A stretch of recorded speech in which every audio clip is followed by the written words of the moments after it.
we are going to study the concept of probability and normalization. So first, I'm sorry if this is flickering, right? Because this is my first video over here. Okay, so what is probability actually? Probability is किसी भी चीज़ के, obviously probability क्या होती है? किसी भी चीज़ के मिलने की संभावना, that is what we call probability. So here in the quantum mechanics, what actually we state ना कि किसी भी पार्टिकल के मिलने की प्रोबेबिलिटी, किसी भी पार्टिकल की पोजीशन मिलने की प्रोबेबिलिटी, कि हम क्या कर सकते हैं किसी क्वांटम मैकेनिक्स में, हम किसी पार्टिकल के मिलने की प्रोबेबिलिटी निकाल सकते हैं, ठीक है. बट ये निकालना हमको तो इम्पॉसिबल लगता है, बहुत इम्पॉसिबल काम है कि हम किसी पार्टिकल के मिलने की प्रोबेबिलिटी निकालें. तो उसके लिए कंसेप्ट आया प्रोबेबिलिटी एंड नॉर्मलाइजेशन. प्रोबेबिलिटी क्या होता है? प्रोबेबिलिटी होता है कि किसी भी पार्टिकल के मिलने की जो संभावना होती है ना, उसको हम एक प्रोबेबिलिस्टिक टर्म में, एक मैथमेटिकल टर्म में डिपिक्ट करते हैं, ठीक है. जिसके लिए हम यूज़ करते हैं psi star n x star n x d x integral a से बी. अब इसका क्या मतलब है integral a to b? Integral a to b मतलब मान लेते कि हमारा, जैसे हम मानते हैं कि एक बॉक्स में, हम एक बॉक्स में मिलने की प्रोबेबिलिटी निकाल रहे हैं. This is a box, so this is from A and this is B. So the particle के मिलने की probability from A to B इस बॉक्स में मिलेगी हमको. तो इसीलिए हम इंटीग्रल ए टू बी रख रहे हैं. हम अगर 0 से ए के बीच में मिलने की प्रोबेबिलिटी निकालें तो हम इंटीग्रल 0 से ए रखेंगे, ठीक है. एंड यहाँ पर एक टर्म यूज़ हुई है साई एन एक्स स्टार. पहली बात, एक्स का क्या मतलब है कि हम एक डायमेंशन एक्स डायमेंशन में निकाल रहे हैं. हमारे पास 3 डायमेंशन होती है, एक्स वाई जेड. हम एक डायमेंशन एक्स में उस पार्टिकल के मिलने की प्रोबेबिलिटी निकाल रहे हैं, इसलिए हम यहाँ पे साई एन एक्स यूज़ कर रहे हैं. दूसरी बात है, यहाँ पे साइन एन एक्स स्टार के यूज़ कर रहे हैं. This star is nothing but conjugate, किसी भी चीज़ का कंजुगेट. अभी कंजुगेट क्या? Conjugate we studied in the previous lectures, है ना. तो हमने जस्ट ये करा है. अभी तीसरी चीज़ जो है, यहाँ पे हम साई एन यूज़ कर रहे हैं.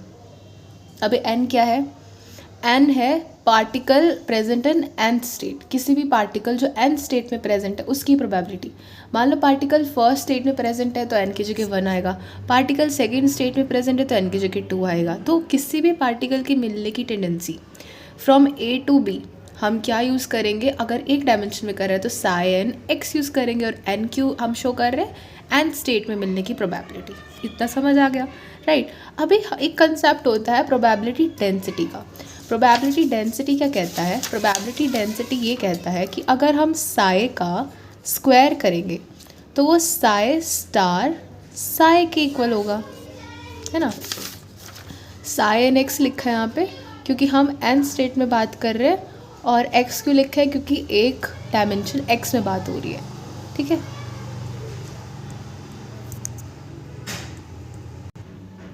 अभी दूसरी हम क्या बात करते हैं?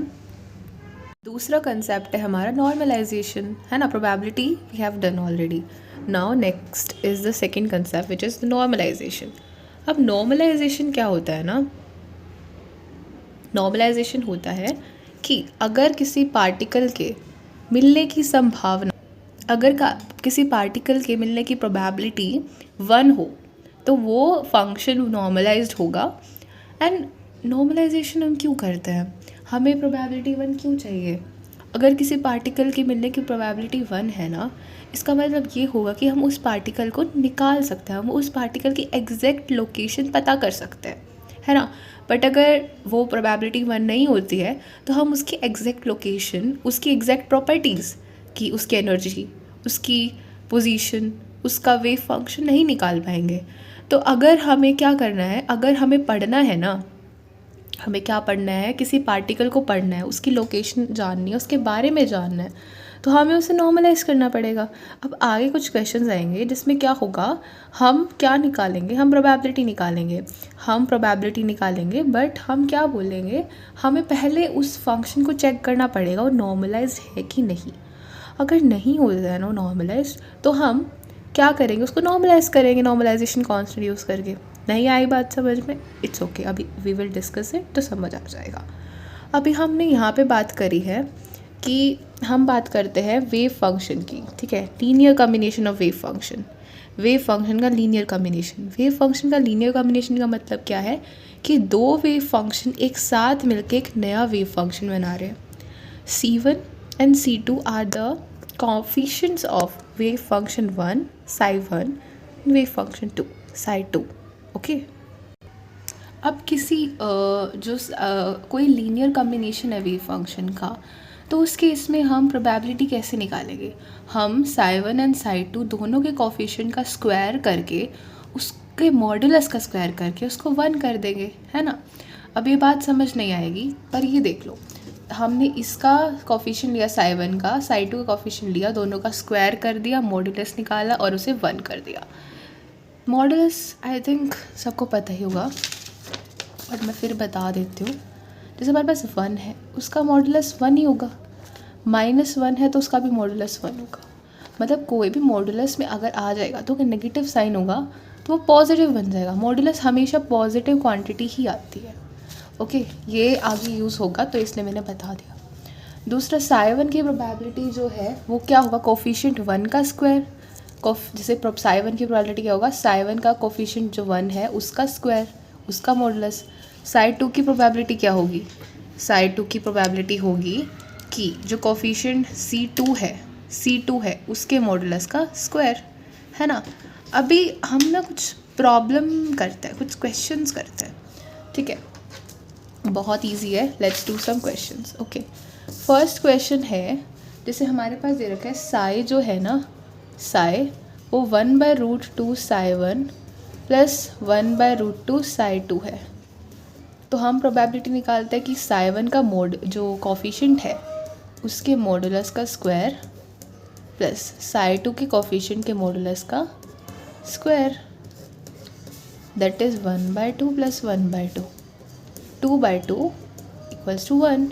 तो इसका मतलब प्रोबेबिलिटी जो आई है वो 1 आई है। तो फंक्शन कैसा हुआ, नॉर्मलाइज्ड हुआ। अच्छा, अब एक क्वेश्चन पूछा जाए कि psi1 की प्रोबेबिलिटी कितनी है। psi1 की प्रोबेबिलिटी क्या होगी, फर्स्ट के कोफिशिएंट के मॉडुलस का स्क्वायर। तो psi1 की प्रोबेबिलिटी फर्स्ट के कोफिशिएंट के psi1 के कोफिशिएंट मॉडुलस का स्क्वायर, दैट इज़ 1/2। psi2 की भी क्या हो जाएगी, psi2 के कोफिशिएंट के मॉडुलस का स्क्वायर, 1/√2 के मॉडुलस का स्क्वायर, 1/2। तो हमने निकाल लिया, है ना, बहुत इजी था। चलो, एक question is your homework, okay. I am gonna give one question as your homework, that is बहुत इजी है, सेम इसके जैसा करना है। पहली बात, यहाँ पे अगर 1 आया ना प्रोबेबिलिटी, तो हम लिख देंगे कि जो फंक्शन है वो नॉर्मलाइज्ड है ना। अब ये क्वेश्चन है ना, दिस इज़ योर होमवर्क, ठीक है। √3/2 psi1, ये you will solve me and you will solve this question, I'm sorry, you will solve this question and you will tell the answer of this question in the comments, okay. Now let's move further to another question. Okay, so here is the question. You are asked to find the probability P1 and P2 of the function psi1 and psi2. How are you going to find that out? तुम क्या करोगे, तुम बोलोगे P1 तो ma'am it's 3/2 and P2 is 2/3. It's wrong. Why? मैंने पहले ही बोला था कि हम किसी भी फंक्शन के मिलने की प्रोबेबिलिटी ऐसे नहीं निकाल सकते। अगर वो फंक्शन नॉर्मलाइज्ड हुआ तभी हम उसके मिलने की प्रोबेबिलिटी निकाल सकते हैं। तो हम पहले कैसे निकाल देंगे, पहले हमें चेक करना पड़ेगा whether this function is normalized और not, right. Okay, this was the question, है ना, आई वाज गिविंग। तो इसमें अगर हमको P1 P2 निकालनी है, हम डायरेक्टली 3/2 2/3 नहीं बोल सकते, हमको चेक करना पड़ेगा whether the function is normalized और नॉट। तो हमने क्या करा, हमने इसके psi1 के जो psi1 था उसका जो कोफिशिएंट था उसका स्क्वायर करा एंड उसके मॉडुलस का स्क्वायर और साइड 2 के कोफिशिएंट के मॉडुलस का स्क्वायर किया। अभी 13/6 आ रहा है जो कि 1 के इक्वल नहीं है। अगर ये 1 के इक्वल नहीं है इसका मतलब क्या होगा कि फंक्शन नॉर्मलाइज नहीं है। एंड अगर फंक्शन नॉर्मलाइज नहीं है तो आई ऑलरेडी टोल्ड यू कि फंक्शन को नॉर्मलाइज करने के लिए क्या करते हैं, कुछ कोफिशिएंट उस फंक्शन में इंट्रोड्यूस करते हैं।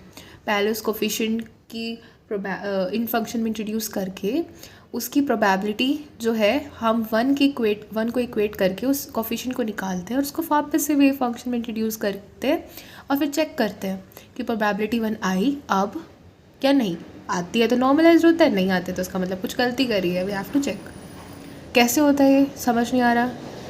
We are going to look at that. Okay, so here is a question for you. We have to check कि psi x equals to x है, जो कि साई एक्स जो साई एक्स के इक्वल है, वो क्या वो नॉर्मलाइज है या नहीं है।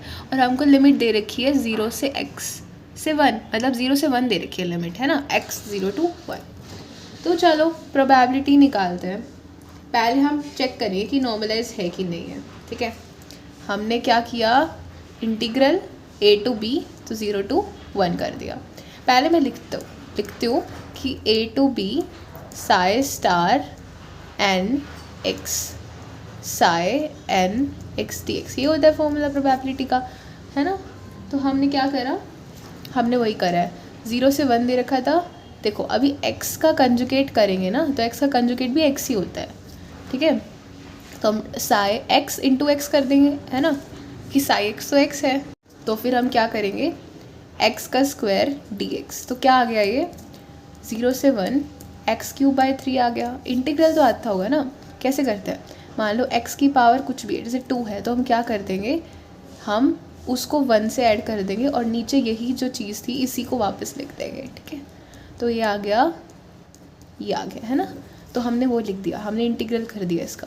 अब हमें लिमिट पुट करनी है ना, लिमिट पुट करनी है 0 से 1 कर देते हैं। 1/3 तो बाहर, x³ पे ही तो लिमिट पुट होगी, है ना, 1/3 पे तो नहीं, तो वो तो उसको रख देते हैं ऐसे, upper limit minus lower limit, तो 1 का क्यूब माइनस 0 का क्यूब, तो क्या आ गया 1/3 आ गया। अब ये 1 के इक्वल तो नहीं है तो फंक्शन नॉर्मलाइज नहीं है।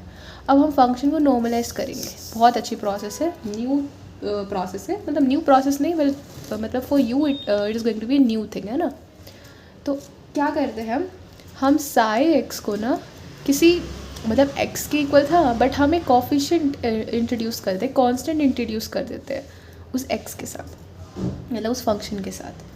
अब हम इसका कंजुगेट लेते हैं, कंजुगेट क्या होगा इसका, ये होगा। और हमें पता है कि जो साई का स्क्वायर होता है वो साई स्टार साई होता है, तो अब इसी को यूज़ करेंगे हम। कैसे यूज़ करेंगे, देखो प्रोबेबिलिटी 0 से 1 साई स्टार साई, तो x इंटू ए स्टार एक्स, हमें ये पता है, एक ब्रैकेट में नहीं आएगा सॉरी, हाँ हमें ये पता है कि साई स्टार साई क्या होता है, साई स्क्वायर, तो हम a का स्क्वायर कर देते हैं, अंदर क्या बच गया, ये बच गया, ये तो हमने निकाला ही था, है ना, ऊपर निकाल चुके हम, ये क्या आएगा इससे 1/3 आ जाएगा। अब ये याद रखना, जब भी हम एक कांस्टेंट इंट्रोड्यूस करते हैं तो हमें मानते हैं कि कांस्टेंट इंट्रोड्यूस करके वो फंक्शन नॉर्मलाइज्ड ही होगा, प्रोबेबिलिटी 1 ही आएगी, तो हम इसको 1 के इक्वेट कर देते हैं। तो a³ कितना आएगा, a² कितना आएगा 3, तो a कितना आ गया √3, है ना। अब एक कांस्टेंट की वैल्यू आ गई, अब इसको हम फंक्शन में इंट्रोड्यूस करेंगे, ये फंक्शन था, फंक्शन में a की जगह हम √3 पुट कर देते हैं ना, √3x। चलो अब चेक करते हैं कि अभी नॉर्मलाइज हो गया कि नहीं हो गया, करते हैं, करो। अभी हम क्या करेंगे, is it visible to you और नॉट।